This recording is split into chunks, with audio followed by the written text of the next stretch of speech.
नमस्कार, मैं दिनेश पारखी। 19 दिसंबर 2021 को वित्त मंत्रालय द्वारा एक पत्र सेबी को लिखा गया है, जिसमें 7 कमोडिटीज को वायदा बाजार से तत्काल प्रभाव से हटाने की मांग की गई है। इस मांग का मैं पुरजोर विरोध करता हूं और भारत सरकार को इस मांग को वापस लेने की गुजारिश करता हूं। साथियों, भारत सरकार ने सेबी को जो पत्र लिखा है, इस पत्र में 7 कमोडिटीज को वायदा बाजार से तत्काल प्रभाव से हटाने की मांग की है। यह पत्र मैं आपके लिए उपलब्ध करा रहा हूं। जिनको भी यह पत्र देखना है वो मेरे डिस्क्रिप्शन में जाके मेरे नंबर से आप वो पत्र मंगवा सकते हैं।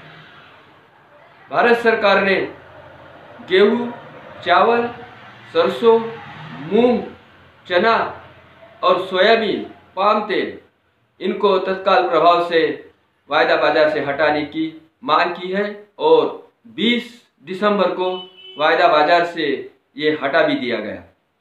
भारत सरकार किसानों की खुशियां देखना नहीं चाहती। राष्ट्रसंत तुगड़ोजी महाराज ने कहा था, किसानों की देखूं भलाई, मैंने खुशियां ही खुशियां मनाई। ये भारत सरकार किसानों की खुशी देखना नहीं चाहती है।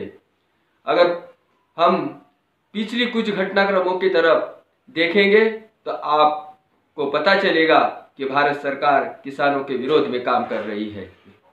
भारत सरकार ने 3 कृषि कानून लाए थे, जिसका भारत के किसानों ने पुरजोर तरीके से विरोध किया। 1 साल तक ठंडी में, बारिश में, धूप में अपना आंदोलन चलाया और भारत सरकार को विवश होकर 3 कृषि कानून को वापस लेना पड़ा। मुझे लगता है कि भारत सरकार इन 3 कृषि कानून का बदला इस तरह से ले रही है। पुरानी बातों को हम मद्देनजर देखें तो आपको पता चलेगा भारत सरकार किस तरह से किसानों के खिलाफ षड्यंत्र रच रही है। पोल्ट्री ब्रीडर्स के अध्यक्ष बहादुर अली ने 15 नवंबर 2021 को केंद्रीय कृषि वाणिज्य मंत्री पुरुषोत्तम रूपाला जी को एक पत्र लिखा था, जिसमें उन्होंने कहा था कि सोयाबीन के दाम 4000 रुपए प्रति क्विंटल होना चाहिए। 5.5 लाख टन बची हुई सोया पेड़ 31 मार्च 2022 तक, जिसकी मुदत बढ़ाने की भी मांग उस पत्र द्वारा की गई थी। साथ ही उन्होंने एनसीडेक्स पर बंदी की भी मांग की थी। साथियों, उसके बाद केंद्रीय कृषि वाणिज्य मंत्री पुरुषोत्तम रूपाला जी ने विदेश व्यापार महासंचालक अमित जी यादव को 24 नवंबर 2021 को पत्र लिखकर बहादुर अली जी की डिमांड को पूरा करने की सिफारिश की थी। मतलब इससे साफ है कि भारत सरकार किसानों के खिलाफ षड्यंत्र रच रही है। जो दाम किसानों को मिल रहे हैं, वो दाम भारत सरकार किसानों को देना नहीं चाहती है। यह षड्यंत्र के खिलाफ मैं सभी से गुजारिश करता हूं कि आप एकजुट होकर इसका विरोध करें, जिससे भारत सरकार ने जो 7 कमोडिटीज पर बैन लगाया है वो बैन हटाया जाए। आपको और थोड़ी जानकारी मैं देना चाहता हूं। 5 अगस्त 2021 को सोयाबीन के दाम 10,500 रुपए प्रति क्विंटल थे, लेकिन तब की मैं बात बता रहा हूं आपको, उस दिन किसी भी किसान के पास सोयाबीन का एक दाना भी नहीं था। जब 10,500 रुपए सोयाबीन प्रति क्विंटल बिक रहा था, क्या तब महंगाई नहीं थी?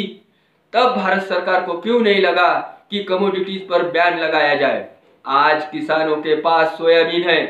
अभी तक 60% सोयाबीन किसानों ने बेचा है, लेकिन 40% सोयाबीन अब भी किसानों के पास है। किसान सोयाबीन का दाम चाहता है और भारत सरकार किसानों को दाम मिलने देना नहीं चाहती है।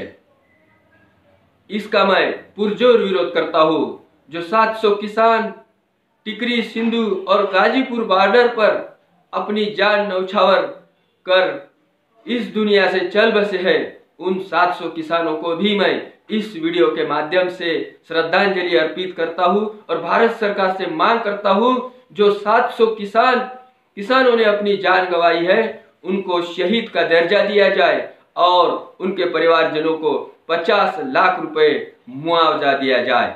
साथियों, भारत सरकार की ये जो षड्यंत्रकारी चाल है, आप लोगों की एकजुटता ही किसानों की भलाई कर सकती है। जो सोयाबीन के दाम 23 नवंबर 2021 तक प्लांट का रेट 6,800 रुपए था, आज ये 7 कमोडिटीज वायदा बाजार से हटाने के बाद 20 तारीख की बात कर रहा हूं मैं साथियों, 20 दिसंबर 2021 को 6,000 रुपए प्रति क्विंटल बिक रहा है। किसानों ने बड़ी मेहनत से इस साल सोयाबीन उगाया था। बारिश की वजह से किसान परेशान हुआ था, लेकिन किसानों ने अपनी एकजुटता से सोयाबीन के दाम को नीचे गिरने नहीं दिया।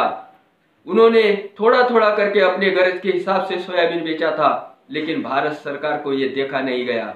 इसलिए एक के ऊपर एक षड्यंत्र करके सोयाबीन के दाम नीचे गिराने की कोशिश भारत सरकार करती जा रही है। साथियों, मैं इस वीडियो के माध्यम से पुरजोर विरोध करता हूं और आप सभी से गुजारिश करता हूं कि किसानों के साथ आइए और किसानों के भले की सोचिए।